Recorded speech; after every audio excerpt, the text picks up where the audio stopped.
வணக்கம் and welcome to delight cinemas. இந்த வீடியோவில் இன்னைக்கு பார்த்தீங்கன்னா சியான் விக்ரம் நடிச்சு இப்போ தேட்டர்ஸில் ஓடிட்டு இருக்கிற வீர தீர சூரன் பார்ட் 2 இந்த படத்தில் இருக்கக்கூடிய சில இன்ட்ரெஸ்டிங்கான hidden details and open ends பற்றி தான் நம்ம டிஸ்கஸ் பண்ண போகிறோம். கண்டிப்பாக இந்த வீடியோவில் ஸ்பாய்லர்ஸ் இருக்கும். Spoiler alert. இன்னும் இந்த படம் பார்க்காதவங்க படம் பார்த்துட்டு வந்து அதுக்கப்புறமா இந்த வீடியோ பாருங்கள். நம்ம சேனலுக்கு நீங்கள் புதுசாக இருந்தீங்கன்னா சேனலை சப்ஸ்கிரைப் பண்ணி சப்போர்ட் பண்ணுங்கள். இப்போ வாங்க வீடியோக்குள்ளே போகலாம். இந்த படத்தோடைய ஓப்பனிங் அண்ட் எண்டிங் இதை கனெக்ட் பண்ண விதம் ரொம்பவே நல்லா இருந்துச்சு. ஸோ ஸ்டார்டிங்கில் பார்த்தீங்கன்னா ஒரு அம்மா வந்து தன்னுடைய பொண்ணை கூட்டிட்டு பெரிய வீட்டுக்கு போகிற மாதிரி இந்த கதை வந்து ஆரம்பிக்கும். கிளைமேக்ஸ் எண்டிங்கில் பார்த்தீங்கன்னா அதே அம்மா, அதோடைய பொண்ணு, அதோடைய ஹஸ்பண்ட் 3 பேரும் காளி ஃபேமிலி போயிட்டு இருக்கிற அதே பஸ்ஸில் இவங்களும் ஏறி உள்ளே உட்காருவாங்க. அப்போ அந்த சின்ன பொண்ணு கையில் வந்து காத்தாடி இருக்கும். அந்த பொண்ணு வந்து காளியை பார்த்து சிரிக்கும். அந்த காத்தாடி எப்படி வந்தது, யார் கொடுத்தா, எல்லாத்தையுமே அந்த அம்மா வந்து அவங்க ஹஸ்பண்ட் கிட்ட சொல்லிட்டு இருப்பாங்க. ஸோ சியான் விக்ரமோடைய இன்ட்ரோடக்ஷன் சீனில் பார்த்தீங்கன்னா காளி வந்து ஒவ்வொரு பொருளாக வாங்கிட்டு பைக்கில் வர மாதிரி காட்டுவாங்க. ஸோ கடைசியாக அவர் வாங்குற பொருள் வந்து இந்த காத்தாடியாக தான் இருக்கும்.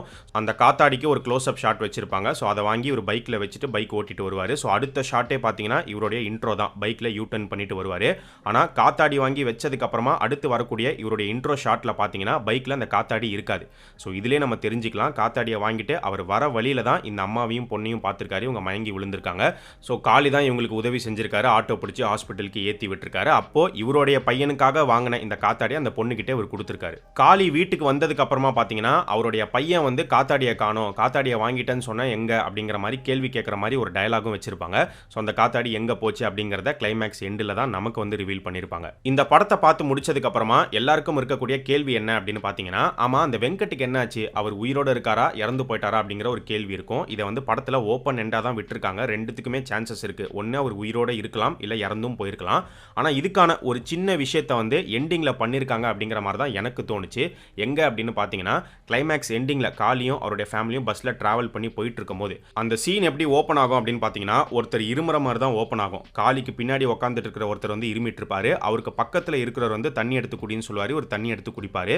அப்போ காளி வந்து உங்களை லைட்டாக பின்னாடி திரும்பி பார்க்குற மாதிரி காட்டுவாங்க. பார்த்துட்டு அதுக்கப்புறமா காளி எதையோ வந்து யோசிப்பார். அதுக்கப்புறமா ஜன்னலை பார்ப்பாரு. வெளியில் பார்த்தா பயங்கரமாக மழை பெஞ்சிட்டு இருக்கும். இதை பார்க்கும்போது எப்படி இருந்ததுன்னா கரெக்டாக இந்த பாயிண்ட்ல தான் காளி வந்து வெங்கட்டை பற்றி நினச்சி பார்க்குற மாதிரி காமிச்சிருக்காங்க. ஏன்னா வெங்கட்டுக்காக தண்ணி எடுத்துகிட்டு வரலாம் அப்படின்னு சொல்லி தான் இவர் வீட்டுக்கு வருவார். அதுக்குள்ளே பெரியவரும் அவருடைய ஃபேமிலியும் வந்து இறங்கிடுவாங்க. அதுக்கடுத்து மிகப்பெரிய சம்பவம் நடந்து முடிஞ்சு காளியும் அவருடைய குடும்பமும் ஊரை விட்டே ஓடுற நிலைமை ஏற்படுது.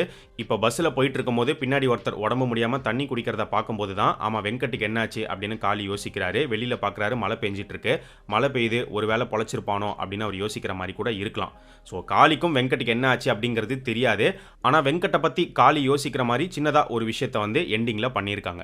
இந்த படத்தோடைய டைரக்டர் எஸ்யூ அருண்குமார் வந்து பயங்கரமான ஒரு சியான் கன்னி அப்படின்னு துஷாரா விஜயன் ஒரு இன்டர்வியூவில் சொல்லியிருந்தாங்க. அது இந்த படம் பார்க்கும்போதே தெரிஞ்சுது. ஸோ ரொம்ப வருஷத்துக்கு அப்புறமா கமர்ஷியல் சியானை வந்து திரும்ப கொண்டு வந்திருக்காரு. அது மட்டும் இல்லாமல் இந்த படத்தோடைய கிளைமேக்ஸில் பார்த்தீங்கன்னா ஃபேன்ஸுக்காக தூள் படத்தில் வரக்கூடிய மதுரை வீரன் அந்த சாங்கை பிளேஸ் பண்ண விதம் அதெல்லாமே வந்து செமையாக இருந்துச்சு. அது மட்டும் இல்லாமல் இந்த படத்தில் சியான் விக்ரம் பேர் வரும்போது பார்த்தீங்கன்னா அது எந்த ஸ்டைலில் வரும் அப்படின்னா சேது படத்தோடைய டைட்டில் எப்படி வருமோ அதை தான் இந்த படத்தில் எஸ்யூ அருண்குமார் ரீக்ரியேட் பண்ணியிருக்காரு. சேது டைட்டிலில் பார்த்தீங்கன்னா எழுத்தில் வந்து நிறைய ஸ்க்ரூஸ் வரும். அதே மாதிரி 3 டாட் வரும். அந்த 3 டாட்டுமே ஸ்க்ரூஸ் மாதிரி இருக்கும். இதே மாதிரி தான் இந்த படத்தில் சியான் விக்ரம் பேரும் வர மாதிரி டிசைன் பண்ணியிருக்காரு. இந்த படத்தில் கிழங்க வச்சு ஒரு பெரிய சம்பவம் பண்ணியிருப்பாங்க. ஸோ ஆரம்பத்தில் காளி வந்து பெரியவர்கிட்ட பேசும்போது காளி தான் சொல்லுவார், கிழங்கு அப்படியே தானே இருக்குது, அதை யூஸ் பண்ணலாம் அப்படின்னு. பெரியவர் கூட பயந்துருவார், என்னது கிழங்கா, பார்த்துப்பா தப்பாச்சுன்னா மொத்தமாக ஷூட்டிங் ஆர்டர் கொடுத்துருவாங்க அப்படின்னு சொல்லுவார்.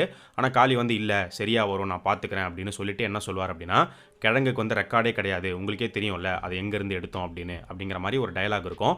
ஆனால் எங்கேருந்து கிழங்கு எடுத்தாங்க அப்படிங்கிறத சொல்லியிருக்க மாட்டாங்க. ஆனால் இந்த படத்திலேயே ஒரு சீனில் வந்து காமிச்சிருக்காங்க. எங்கே அப்படின்னு பார்த்தீங்கன்னா படத்தில் வரக்கூடிய அந்த ஃப்ளாஷ்பேக் போர்ஷனுடைய முடிவில் காளி வந்து போலீஸ் ஸ்டேஷனுக்குள்ளே கொலையை பண்ணிட்டு வெளியில் வந்து உட்காந்துட்டு இருப்பாரு. அப்போ கூட வெங்கட் வந்து காளி கிட்ட பேசுவார், உங்களுக்கு பதிலாக நான் சரண்டர் ஆக போகிறேன் அப்படின்னு. அப்போ பேக்ரவுண்டில் பார்த்தீங்கன்னா ஒரு 3-4 பேர் வந்து ஒரு பெரிய பாக்ஸை வந்து தூக்கிட்டு போவாங்க. அவங்களுக்கு வந்து ஒரு டயலாக் இருக்கும், பார்த்து ஆடாமல் எடுத்துகிட்டு போ, உள்ளே என்ன இருக்குன்னு தெரியும்ல அப்படின்னு சொல்கிற மாதிரி காமிச்சிருப்பாங்க. ஸோ அந்த பாக்ஸில் இருந்தது கிழங்கா தான் இருக்கணும். அந்த வகையில் போலீஸ் ஸ்டேஷனில் இருந்து தான் இவங்க அந்த கிழங்கை வந்து எடுத்துகிட்டு போயிருக்காங்க. பட் போலீஸ் ஸ்டேஷனுக்குள்ளே அந்த கிழங்கு எப்படி வந்தது அப்படிங்கிறத காட்டலை, சொல்லவும் இல்லை. ஸோ போலீஸ் வந்து அதை எங்கேருந்தோ சீஸ் பண்ணி கொண்டு வந்து வச்சிருக்கிற மாதிரி தான் இருக்கணும்.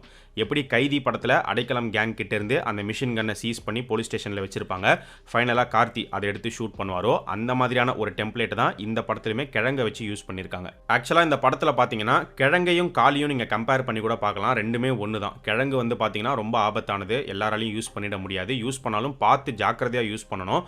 கொஞ்சம் மிஸ் ஆச்சுன்னா மொத்தமாக செதறிடும். இதே மாதிரி தான் காளியோடைய கேரக்டரும் இந்த படத்தில் வந்து இருக்கும்.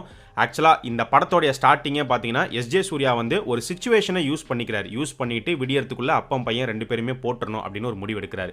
இன்னொரு பக்கம் பார்த்தீங்கன்னா பெரியவர் வந்து காளியை யூஸ் பண்ணி எஸ்பியை போட்டுறணும் அப்படின்னு ஒரு முடிவு எடுக்கிறாரு. ஏற்கனவே பாஸ்ட்ல காளியை பயன்படுத்தி தான் இவங்க பெரியவரோட இடத்தையே வந்து பிடிச்சிருப்பாங்க.